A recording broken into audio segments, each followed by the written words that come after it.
Një ngjarje tronditi jo vetëm qytetin e Librazhdit, por të gjithë opinionin publik shqiptar. Në fshatin Zhyr, dhëndri Ismail Klogjeri detyron vjerin dhe vjerën e saj të pinë valium e më pas ai grabit të gjithë të ardhurat e tyre. Situata agravon pasi sasia e shumtë e valiumit bëri që të moshuarit përkatësisht të moshave Muharrem Bitroshi 82 vjeç dhe Merushe Bitroshi 72 vjeçe të kalojnë në gjendje kritike për jetën, sapo pinë lëngu nga Ismaili rrëzohen në tokë e ky i fundit largohet duke i lënë pandjenja në shtëpi. Emisioni Rrëfimi juaj do të sjellë dëshmi të reja dhe tronditse, por më parë do t'ju njohim me historinë e familjes Bitroshi, e cila jeton me skamjes dhe varfërisë ekstreme.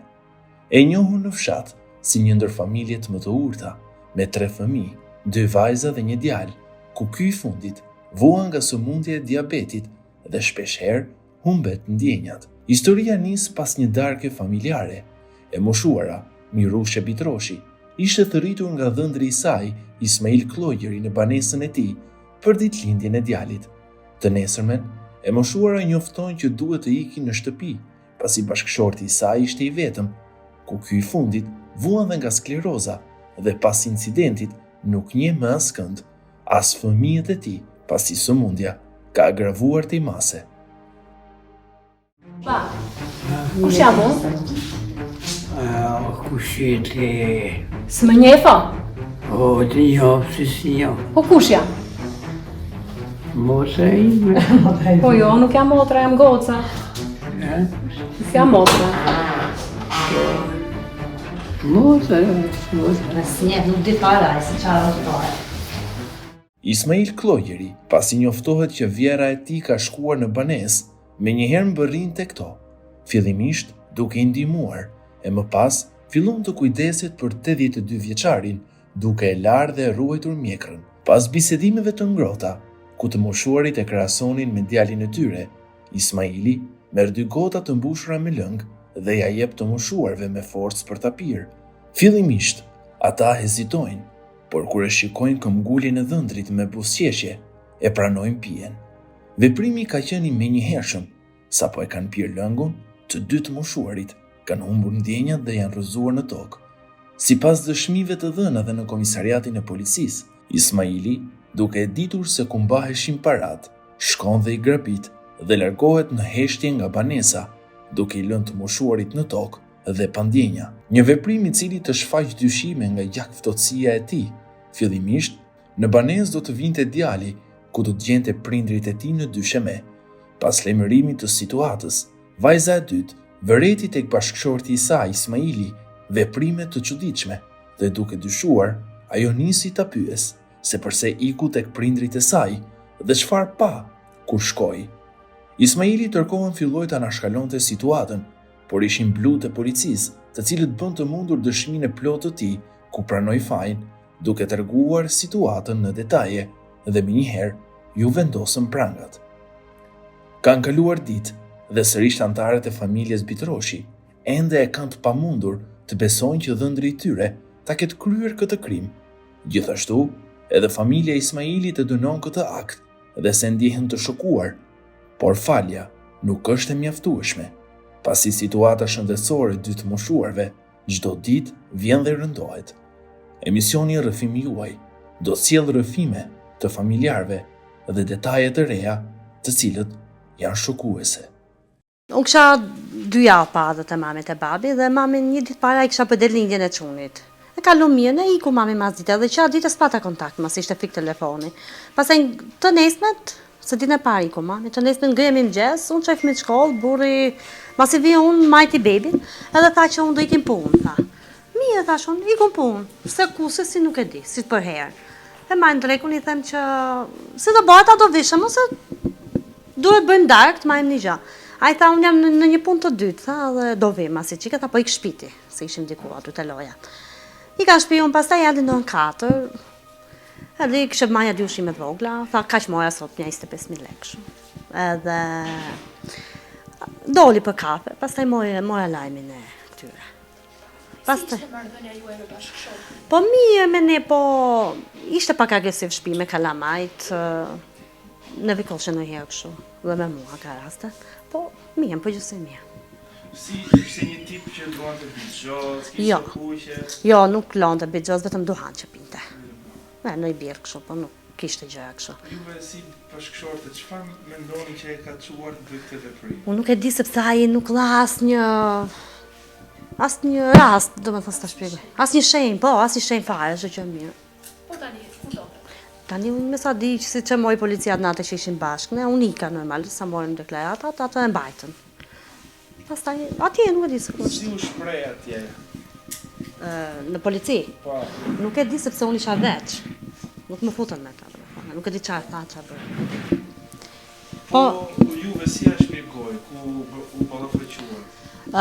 Ku kam vajta natë në Elbasan, se na ndoqim mrapa, mori makinë dhe ku takova mami si ku tha diçka mua. Edhe unë e përzuja për spitalit, sa ai nuk u fut mrena nga që nuk shkon me vllajin, e i thash, thash unë mami tha për ty, thash unë ku ishe ti? Në punë tha isha, gjithmonë në punë, nuk kam bërë gjë. E po mirë edhe në shtëpinë. Të nesër të ikim në Tiranë prap të shohim prindin. Që kishin vajtë në Tiranë edhe e pyes prap gjithë rrugës. Jo, thot jo, unë punë, gjithmonë këtë thoshte, në punë nuk kam bërë gjë. Kam qenë filani, foli filani se kam qenë këtu, nuk e di. Edhe pastaj na mori policia në telefon, vajtë dhe policia. Na i di. Na mori policia në telefon, vajtëm atje, unë lash deklaratat ika, ato e mbajtë. Po gjendja ekonomike. Gjendja ekonomike shumë e keqe, me qëra jemi, vetëm 93.000 lekë marr asistencë me 3 fëmijë. Vetë punoj dot se kam fëmijën e vogël, 1 vjeç e gjysmë. Edhe shumë vështirë është tani si. Juve jeni të themi më e goditura se përveç se faktit që shkësoj gjendjen shëndetësore të prindërve, tashmë ju ka lënë të vetme Me 3 fëmijë. Si se mendoj për fëmijët, për këta, se këta se kanë bërë gjë, këta vetëm e kanë dashur. Së di, nuk e di si. Si ka qenë marrëdhënia midis vjerit vjerës dhe Shumë mirë. Mirë njëri tjetrin? Mirë kam bashkuar, po kishte 2 vite pa ardhur këtu ai. A dite nuk e di. Se mami tha unë e futa mend, tha se kishte një hat tani moja, kush e di. Po pse do më ka pasur ndonjë borxh, si mund ta ka shpjeguar? Mua nuk më ka thënë gjë që ka pas borxhe. Domethënë borxhet vogla, në ushqim, në ilaç, po ato, po 20.000 lekë, ato i paguja ku mile asistencën, po jo në i borç, se di borç të më. Po çfarë çoi të bënte këtë veprim? Se di, pra, se s'pa thënë gjë. E mbante për vete çdo gjë gjithmonë. Nuk pa thënë gjë që. A do t'ja falni këtë gjë? Jo, unë ja. Unë do shikoj fëmit, do shikoj punën time, se nuk falet kjo. Një herë e fala me vllajin, që goditi si isha shtatzan, tani jo, më nuk bëhet kjo se prindit të shikën. Edhe lekët që volli prapë se vjedhi edhe krim është kjo, përderisa i çoj natë gjendje. Po me njerëzit e bashkëshortit ke folur? Ka folur janë shumë të rëndë, dhe ata se nuk e prisnin. Ai dënojnë veprimin e djalit? Po, e dënojnë, si se dënojnë.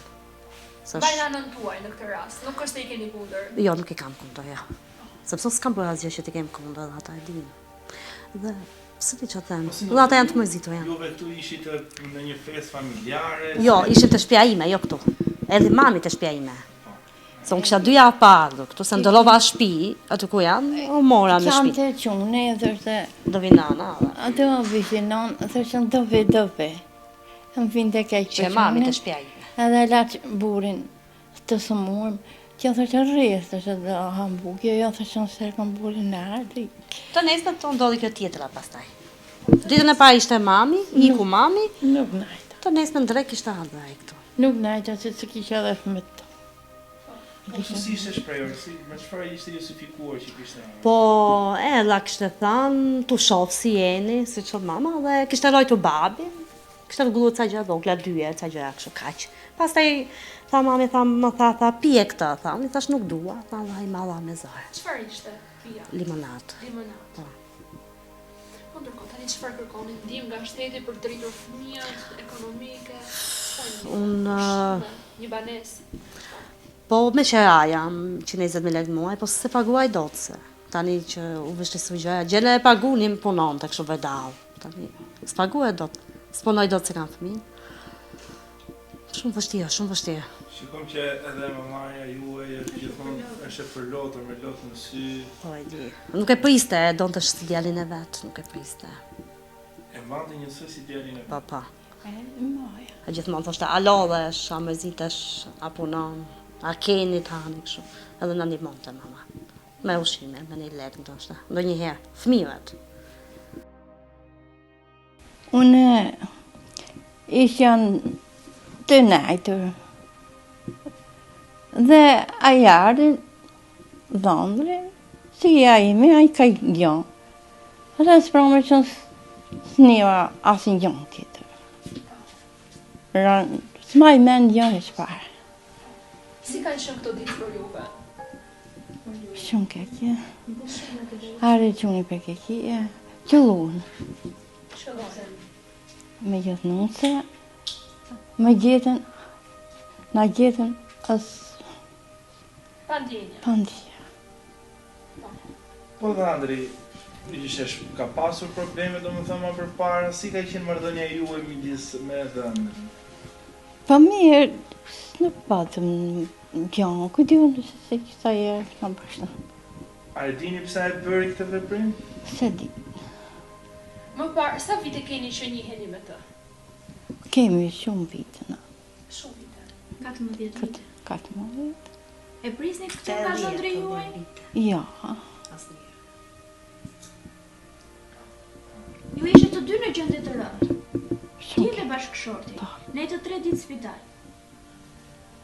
Bashkëshorti si është? I farsoj, a i S'lëviz fare, vetëm shtëri. e të shtëri. Një, më shtë punë fëmet. Se lekët shkojnë e vinë, bënë Se mos më kishin shtë punë fëmet, ishim mikur. Në shumë të Ta kisha pe zotit, them, se ta Se kisha lekët shkojnë e vinë. pe Europit që... E sidomos nga robi jo. Na një rëvim.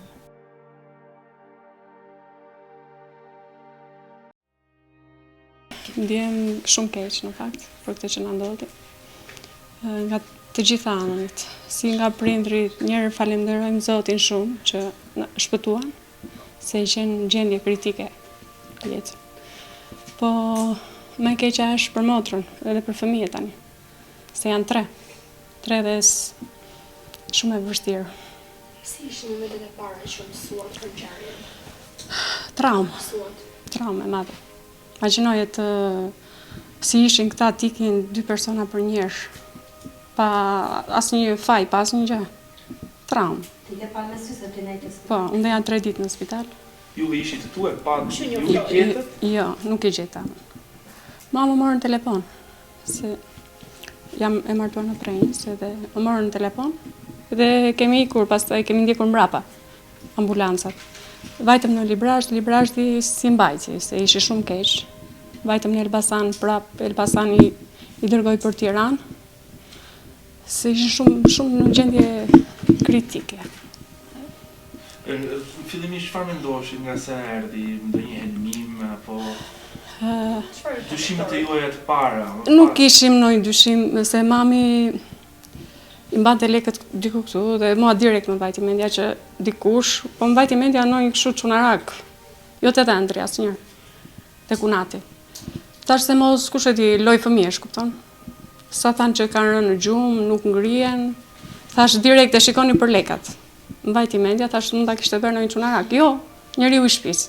Po mjekët çfarë thanë? Mjekët, domethënë, po prisin te babi, sidomos, babi ishte keq fare, 2 ditë nuk u përmet. Karën të 2 në tokë i kanë gjetë. Të 2. Edhe i latë dhe iku. Po, e vërtet. S'duhet ta kishte bërë, se ishte pjesë e familjes, po ja që e bëri. Si ka qenë marrëdhënia? Shumë e mirë, shumë e mirë. Nuk e di pse. E që ka arqune. Pa pati ndonjë borxha, pati ndonjë problem. Më mirë të kishte thënë kështu, se sa Jo, më tepër të vretë gjatëtësia, Po, sepse i ka fiks. parë që janë rëtëzuar dhe i ka ikur, i ka lënë aty në po shtëpi. bile babin e kishte rrojtur. Ajo më habiti. A mendoni që ka diçka më the Po. nga psikologjia? Besoj se po. Po s'di çfarë them më Keni shumë. mësuar që nga ana e tij çfarë ka thënë polici? Nuk kemi informacione, se jam të vërtetën. Po gjendja ekonomike e familjes, nënës, vllajt, si është? Gjendja ekonomike e nënës nuk është shumë e keqe, po e motrës shumë keq. Shumë keq. Me një asistencë, vetëm me një asistencë. Ka patur probleme edhe me shëndetin. Kurse edhe vllai, se thot vllai ta mbaj unë, po edhe vllai është me diabet, 600 vete. Në gjendje kome ka rënë gjithatë. Babi po nga kjo situata, babi u bë më keq. Përveç që ishte i paralizuar, e zuri e skleroza, tani humbi fare. E ka kuptuar se çfarë ndodhi? Jo. Nuk, do me thënë, nuk na njeh as neve. Mua nuk më njeh për shembull që janë vajzat e tij. Sa vjeç janë të moshuarit? Babi është 82. Mami është 72. 72. Babi, do me thënë, nga kjo që ndodhi, u bë më keq. Ka humbur komplet. Si ti tash. Çfarë kërkoni nga shqiptarët dhe nga shteti? Ju ka ndihmuar ndonjëherë më parë shteti dhe tani çfarë kërkoni? Për motrën, vetëm për motrën. Sado janë 3 fëmijë vetëm për këtë. Kush ketë mundësi? Kush ketë mundësi për këta fëmijët të vendorë në zemër, se ata janë fëmijë, nuk din. Djali është 10 i madhi, i dyti është 7 edhe i vogli është 1. Vetëm 1 vjeç. 1 vjeç. Edhe sado që ti ke nëna të punoj, ku ti la, janë 3. Kush ka mundësi, mund të ndihmoj edhe 2 pleqt, se edhe këta nevojë kanë, se janë në një gjendje ekonomike shumë vështirë, dhe unë pra me 3 fëmijë të vegjël, pa shtëpi, s'mund të bëhen barë këtyre, se këta 2 pleqt me pension janë. Vllai është me këmbë, është me diabet, s'u në bëhen barë këtyre, domethënë. Po pa mundësi në një. A janë në shkollë fëmijët? Fëmijët po, një është klas 4, një është klas 2. Është e vështirë përballosh gjithë shpenzimet e Po, shkollës. shkollës, ilaçe, domethënë, se smuren, bahen. Tani që dojnë edhe vetë. Qunin e kam me diabet, qunin që ato kam, edhe nusën e kam të smuar, edhe nusë e smuar. Na jemi të gjithë, Gjithë, të bëhem dhe unë barë, jemi shkatërorgji. të bëhem dhe unë barë, s'un të bëhen dot. Se këta më ndihmojnë, po s'mundën dot. 2 pensionistë. Ata duhen për vete, ilaçe. 100.000 lekë më.